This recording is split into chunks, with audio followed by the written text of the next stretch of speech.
आप हमारे राजा बन जाइए काऊ भाई। ओरे दादा हो दादा, लुट गए हम तो। राजा साहब, न्याय कीजिए। कहाँ है इस जंगल का राजा? सुना है कोई कौवा यहाँ राज चला रहा है।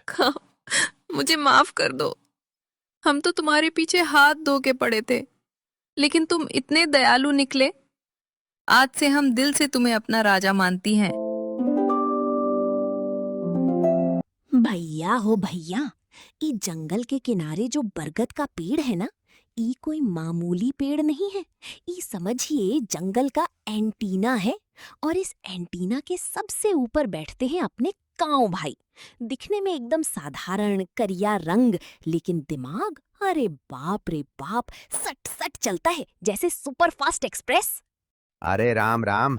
ई जंगल का जानवर सब भी न एकदमे बुड़बक है सच में। रोज सुबह उठो, दाना चुगो और नीचे देखो तो कोई न कोई नया नौटंकी चालू। अरे भाई, जब भगवान दिमाग बांट रहे थे तो ई सब जानवर का काउंसिल में हाजिरी नहीं था क्या? कोई पानी खातिर लतिया रहा है तो कोई फल खातिर कपार फोड़ रहा है। तनिक शांति नाम का चीजें नहीं है ई जंगल में। अब सुनिए असली बखेड़ा। बरगद के नीचे अमरूद के पेड़ पर लगा था एक मस्त पीला अमरूद। नीचे जग्गू बंदर और मोंटू खरगोश आपस में ढिशुम ढिशुम करने पर उतारू हो गए। जग्गू बोले, हम ढेल का मारे थे, और मोंटू बोले, ई अमरूद हमारे नाक के सामने गिरा है। दोनों एक दूसरे का कपार फोड़ने की फिराक में थे। अबे ओए मुंह झौंसा मोंटू, ई अमरूद पर पहले हमारी नजर पड़ी थी समझे। हम पेड़ पर छलांग मारे तब जाके ई अमरूद चमका। तुम नीचे से फुदक फुदक के आ गए ऐंठ दिखाने। ज्यादा टर्टर मत करो, नहीं तो एक थप्पड़ में ऐसा नचाएंगे कि सीधे जंगल के पार जाकर गिरोगे। अरे जाओ जाओ, बड़े आए छलांग मारने वाले। अमरुद तो डाल से टूट के नीचे हमारी नाक के सामने गिरा था बे। तुम ऊपर से टपक पड़े तो तुमरा हो गया। अपना ही बंदरिया जैसा मुंह लेके यहां से खिसक लो जग्गू भाई, नहीं तो ऐसा जोर से काटेंगे ना पैर में कि हफ्ते भर एक टांग पर कूदते रह जाओगे। ई अमरुद तो हम ही खाएंगे। बस फिर क्या था, काऊ भाई उड़ के आए बीच पत्थर पर और बोले, अरे बुड़बक सब, थम जाओ। काऊ भाई ने अपनी चोंच उठाई और 2 सेकंड में अमरूद के सटासट 2 बराबर टुकड़े कर दिए। आधा जग्गू को थमाया, आधा मोंटू को। 2 मिनट में महासंग्राम को शांति सभा में बदल दिए अपने काऊ राजा। अरे अरे, रुकिए रुकिए सरजी लोग, ई का नौटंकी फैला के रखे हैं आप दोनों। एको गो अमरूद खातिर पूरा जंगल सिर पर उठा लिए हैं। अबे जग्गू, तुम इतना बड़ा बली हो के एक ढेल का अमरूद खातिर ई छोटे से मोंटू से लतिया रहे हो। और मोंटू भाई, तुमको तो देखिए, जरा सा जमीन से ऊपर उड़े नहीं कि शेर बनने चले हैं। चुपचाप यहां बैठो दोनों। अरे काऊ भाई, तुम बीच में काहे कूद रहे हो? ई खरगोशवा हमको ज्ञान दे रहा है। अरे बुड़बक, झगड़ा काहे का? लाओ ई अमरूद इधर। ई लो जग्गू, तुम आधा खाओ, और ई लो मोंटू, तुम आधा चापो। अब दोनों शांति से एक दूसरे को थैंक यू बोलो और खिसको यहां से। आधा आधा खाओगे तो पेट भी भरेगा और दंत कथा बनने से भी बच जाओगे। समझे कि नहीं दिमाग के पैदल लोग? अरे भैया, जो झगड़ा खून खराबे पर आ गया था, उसको ये करिया कौवा 2 मिनट में निपटा दिया। शाम होते होते तो जंगल के हर कोने में काऊ भाई का नाम वैसे ही छा गया जैसे बिहार में शादी के टाइम पकड़ुआ ब्याह का हलचल मचता है। अगली सुबह तो बरगद के नीचे जन सैलाब उमड़ पड़ा। सब जानवर रोते धोते आए कि पुराने शेर राजा तो गुफा में सो रहे हैं, आप ही हमारे नए राजा बन जाइए काऊ भाई। काऊ भाई सीधे मना कर दिए, अरे हम ठहरे मामूली कौवा, राजा बनने खातिर बड़ा पेट और भारी आवाज चाहिए भाई। का भाई, नीचे आइए तनिक। देखिए, जब से पुराने राजा शेर सिंह रिटायर होके गुफा में सो गए हैं, ये जंगल का व्यवस्था एकदम चौपट हो गया है। कोई किसी का सुनता ही नहीं है। हमको तो लगता है कि आप ही में वो बात है जो इस जंगल को बचा सकता है। आप हमारे राजा बन जाइए काऊ भाई। अरे महाराज, आप लोग का दिमाग विमाग सटक गया है का? अरे हम ठहरे मामूली कौवा। हमारा काम है कांव कांव करना, कचरा साफ करना और चुपचाप रहना। अब आप हमको सीधे राजा बना दीजिएगा। अरे राजा बनने खातिर जिगर चाहिए, बड़ा पेट चाहिए और भारी आवाज चाहिए। हम राजा बनेंगे तो दुनिया हंसेगी कि नहीं कि देखो कौवा राज चला रहा है। तभी मटकती हुई आई चालाक लोमा लोमड़ी। बोली, हाँ हाँ, 2 फल का टुकड़ा क्या बांट दिया, इसको सर पर चढ़ाओगे का? हिम्मत है गांव में बड़ा मसला हल करने की? गांव भाई तुरंत तिरछी नजर से घूर के बोले, चाची ढीला बोलिए, हम परीक्षा देने खातिर एकदम तैयार हैं। हाँ, एकदम सही बोल रहा है ये कौआ। अरे हिरन भाई, तुम लोग का मती मारा गया है क्या? एको गो कौआ को राजा बनाओगे? अरे 2 गो फल का टुकड़ा क्या बांट दिया? तुम लोग तो इसको सर पर चढ़ा लिए। राजा बनने खातिर सिर्फ मुंह चलाना नहीं पड़ता, बड़ा बड़ा मसला हल करना पड़ता है। हिम्मत है गांव में, हिम्मत? अरे चाची, तनिक ढीला बोलिए। हम जानते हैं कि आप मन ही मन सोच रही थीं कि आप राजा बनेंगी और सब जानवर को उल्लू बनाएंगी। तो सुनिए, हमको राजा बनने का कोई भूत नहीं सवार है, लेकिन अगर जंगल का भलाई होता है तो बोलिए, का परीक्षा देना है, हम तैयार हैं। लोमा चाची गांव भाई को ले गई नदी किनारे। वहां पानी के चक्कर में सुअर और भैंसे एक दूसरे पर चढ़े जा रहे थे, सींग मार रहे थे। एक दूसरे को नदी पार फेंकने की धमकी चालू थी। हटोगे सामने से, पहले हम पानी पिएंगे, हम 5 घंटे से प्यासे हैं। अबे चल चल, तोरा भार ज्यादा है कि हमारा? एक सींग मारेंगे तो सीधे नदी के उस पार जाके गिरोगे। हटो पीछे। गांव भाई ऊंची चट्टान पर बैठे और चिल्लाए, सन्नाटा! ई नदी क्या आप लोग के ससुर जी का है? गांव भाई ने छड़ी उठाई और टाइम टेबल बांट दिया। बड़ों का अलग टाइम, छोटों का अलग इलाका, और जो घपला करे उसको 50 कोड़ा। सब जानवर चुपचाप लाइन में लग गए।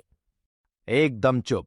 अरे ओ सुअर जी और ओ भैंसा दादा, ई का तमाशा बना के रखे हैं आप लोग? जानवरों जैसा हरकत काहे कर रहे हैं?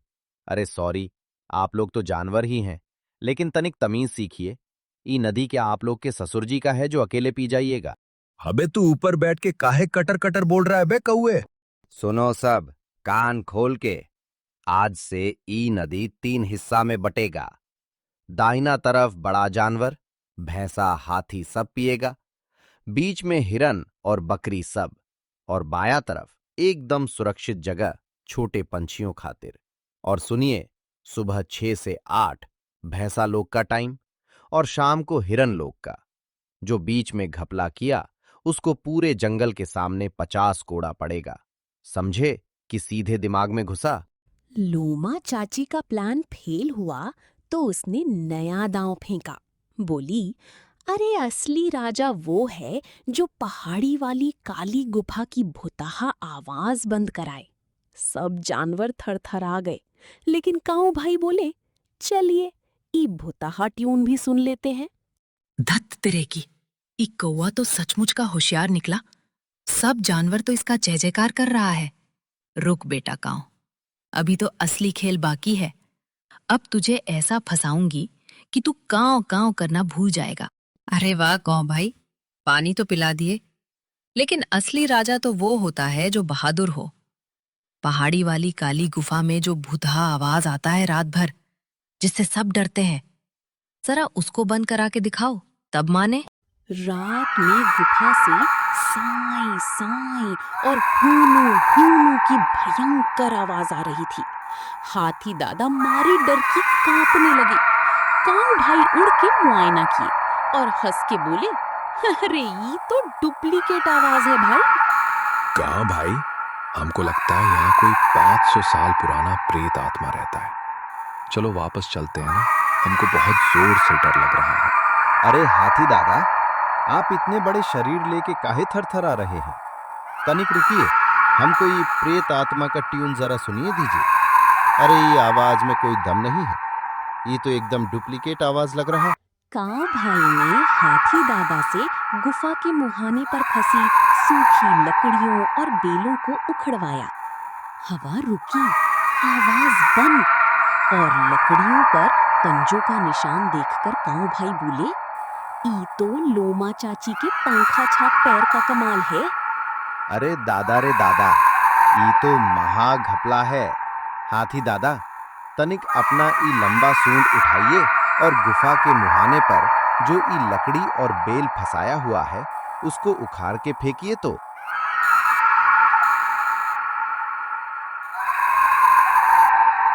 देखा, कोई भूत प्रेत नहीं था। ई तो कोई शातिर दिमाग लकड़ी फंसा के रखा था ताकि हवा चले तो ढोल बाजे। और ई लकड़ी पे पंजों का निशान देखिए, ई तो हमारी लोमा चाची का पंखा छाप पैर का निशान है। लोमा चाची रंगे हाथों पकड़ी गईं। सब जानवरों ने मिलकर काऊ भाई का राज तिलक कर दिया। काऊ भाई ने लोमा चाची को सजा में सफाई विभाग की हेड बना दिया ताकि सारा खुराफात कचरा साफ करने में निकले।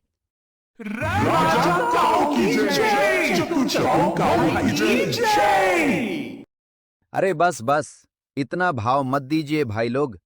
सुनिए, लोमा चाची को कोई जंगल से नहीं निकालेगा। ई चाची बहुत खुराफाती हैं, इसलिए आज से ई जंगल के सफाई विभाग की हेड रहेंगी। जितना खुराफात दिमाग में है सब कचरा साफ करने में लगाएंगी। तो समझे बाबू, राजा ताकत से नहीं, दिमाग और न्याय से बनता है। अब जाओ सब, शांति से सो जाओ, कल से नया नियम लागू होगा।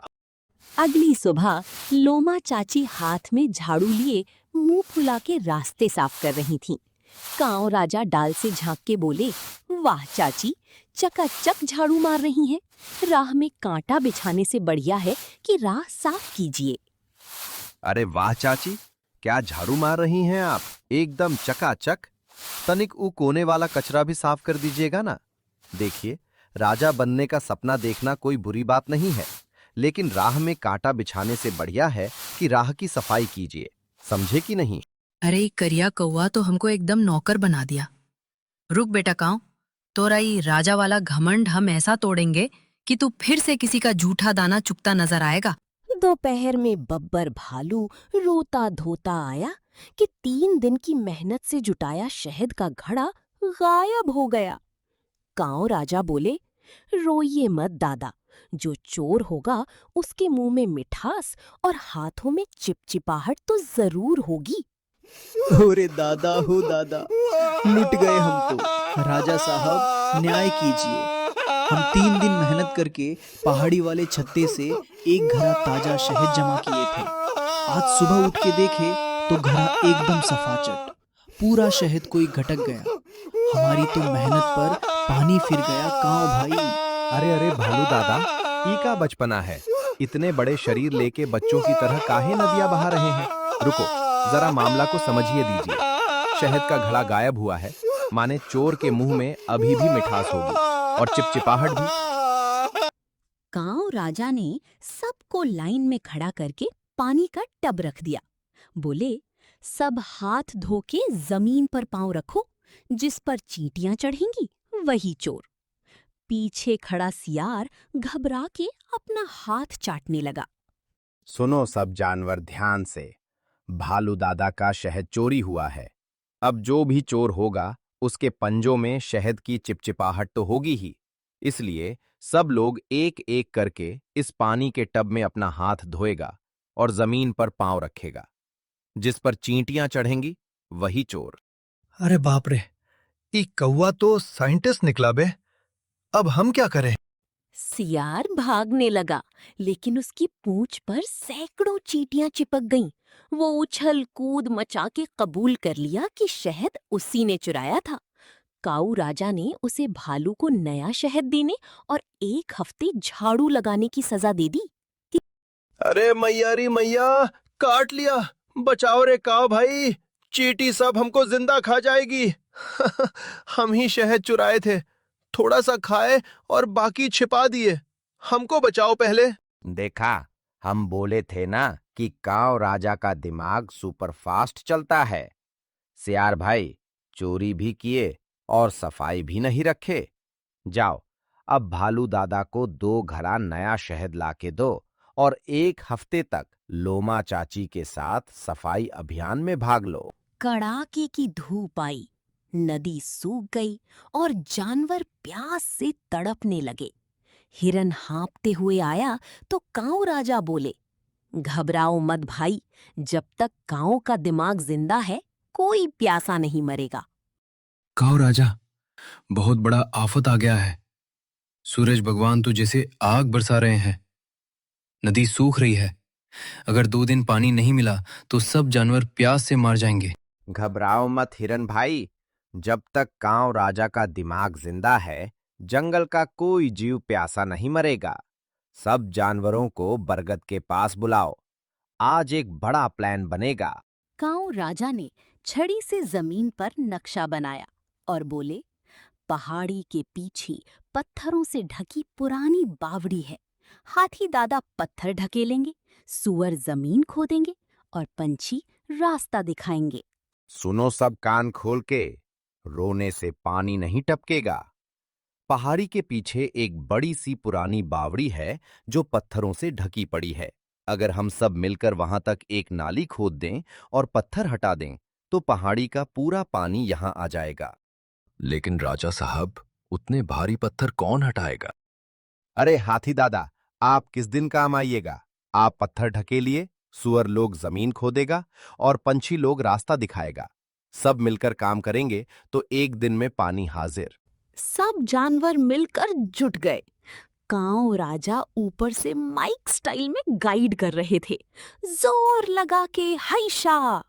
हाथी दादा ने जैसे ही बड़ा पत्थर हटाया, कल कल करता ठंडा पानी बह निकला। जोर लगा के हैशा। अरे सुअर भाई, थोड़ा बाएं तरफ खोदो, उधर मिट्टी ढीली है। हाथी दादा, जरा एक झटका और मारो। हाँ, वही वाला पत्थर, शाबाश। तालाब में पानी भर गया। सब जानवर डुबकी लगाने लगे।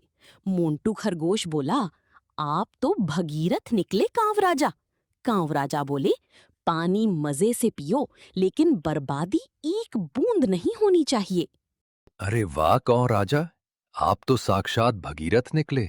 इतना ठंडा पानी तो हमको नदी में भी नहीं मिला था कभी। अरे भैया, दिमाग का सही इस्तेमाल करो तो सूखा भी हार मान जाता है। अब आराम से पानी पियो, लेकिन याद रखना, कोई पानी बर्बाद नहीं करेगा। शांति छा ही रही थी कि पड़ोसी जंगल का घमंडी चीता विक्रम दहाड़ते हुए आ गया। कहाँ है वो कौवा? आज पूरे जंगल को अपना शिकार बनाऊंगा। कहाँ है इस जंगल का राजा? सुना है कोई कौवा यहाँ राज चला रहा है। एक कौवा, अरे निकलो बाहर, वरना आज पूरे जंगल को अपना शिकार बनाऊंगा। सब जानवर डर के छिप गए, लेकिन कांव भाई आराम से चीते के सामने डाल पर बैठ के बोले, अरे अरे चीता सर जी, इतना काहे चिल्ला रहे हैं? गला बैठ जाएगा तो कल शिकार कैसे कीजिएगा? और ई क्या हा हा हा करके फिल्मी विलेन जैसा हंस रहे हैं? तनिक शांति से बैठिए और बताइए क्या समस्या है। अबे तो चुपंची, तू मुझसे शर्त लगाएगा या सीधे मेरी खुराक बनेगा? कांव भाई ने चीते को चुनौती दी। लड़ाई से नहीं, दिमागी खेल से फैसला होगा। एक पहेली हार गए तो वापस जाना पड़ेगा, जीत गए तो जंगल आपका। घमंडी चीता तैयार हो गया। देखिए चीता जी, आप ताकतवर हैं, मान लिया, लेकिन हमारे जंगल का नियम है, ताकत का फैसला लड़ाई से नहीं, दिमागी खेल से होता है। अगर आप हमसे एक छोटी सी पहेली में हार गए तो आपको शांति से वापस जाना पड़ेगा, और अगर आप जीत गए तो ये पूरा जंगल आपका। मंजूर है, बोल क्या पहेली है तेरी? 1 सेकंड में जवाब दूंगा। कांव भाई ने जमीन पर लाल फल रखा और पहेली दी। पहेली ई है चीता जी, बिना इस फल को छुए, बिना इसे तोड़े और बिना अपनी जगह से हिले, आपको इस फल को इस जमीन के 5 फीट नीचे पहुंचाना है। बताइए कैसे कीजिएगा? आपके पास 30 सेकंड हैं। अरे बिना छुए, बिना तोड़े, ये कैसे हो सकता है बे? ही तो कोई जादू टोना है। टाइम खत्म चीता सर जी। अब देखिए कांव राजा का कमाल। हाथी दादा, जरा ई फल के चारों तरफ 5 फीट गहरा गड्ढा खोद दीजिए तो देखा, ना फल को छुआ ना तोड़ा। अब बोलिए चीता जी, हार मानते हैं कि नहीं? अरे बाप रे, ये कौवा तो महाज्ञानी निकला। हम हार मानते हैं भाई, हम वापस अपने जंगल जा रहे हैं। चीते के भागते ही पूरे जंगल में ढोल नगाड़े बजने लगे। काऊ राजा के सम्मान में महाभोज और मेले का आयोजन हुआ। पूरे जंगल में काऊ काऊ नाम छा गया। मेले में उदास बैठी लोमा चाची के पास काऊ राजा अमरूद लेके गए और बोले, आप ही तो हमारी सबसे बड़ी टीचर हैं। लोमा चाची रो पड़ी और काऊ भाई को दिल से अपना राजा मान लिया। ये लीजिए चाची, आप काहे मुंह बनाकर बैठी है? आप सोच रही होंगी कि हम आपसे नफरत करते हैं। अरे नहीं चाची, आप ना होती तो हमको अपनी काबिलियत का एहसास कैसे होता। आप तो हमारी सबसे बड़ी टीचर हैं। मुझे माफ कर दो। हम तो तुम्हारे पीछे हाथ धो के पड़े थे, लेकिन तुम इतने दयालु निकले। आज से हम दिल से तुम्हें अपना राजा मानती हैं। बरगद के नीचे अदालत सज गई। काऊ राजा ने सबको समझाया। सुनो सब लोग, राजा बनने का मतलब हुक्म चलाना नहीं होता। राजा बनने का मतलब सबका सेवक बनना होता है। इस जंगल में न कोई बड़ा है न कोई छोटा, सब बराबर हैं। सब जानवरों ने मिलकर बरगद के पेड़ पर तख्ती टांग दी। हाथी दादा मुस्कुरा के बोले, आज से ई पेड़ कहलाएगा काऊ राजा का न्याय बरगद। सूरज ढल रहा था। काऊ राजा अपनी प्रिय डाल पर बैठकर दाना चुग रहे थे और सब जानवर हंस खेल रहे थे। काऊ राजा दर्शकों से बोले, और हाँ सर जी लोग, अगर आप लोग के घर या मोहल्ले में भी कोई बेतुका झगड़ा होवे तो लतियाइए मत, तनिक दिमाग लगाइए और कांव राजा वाला स्टाइल अपनाइए, समझे कि नहीं? चलिए। अरे रुकिए रुकिए, बिना लाइक कमेंट किए कहाँ चल दिए? हमारी जंगली टोली में आपका स्वागत है। बस वो लाल वाला सब्सक्राइब बटन दबा दीजिए।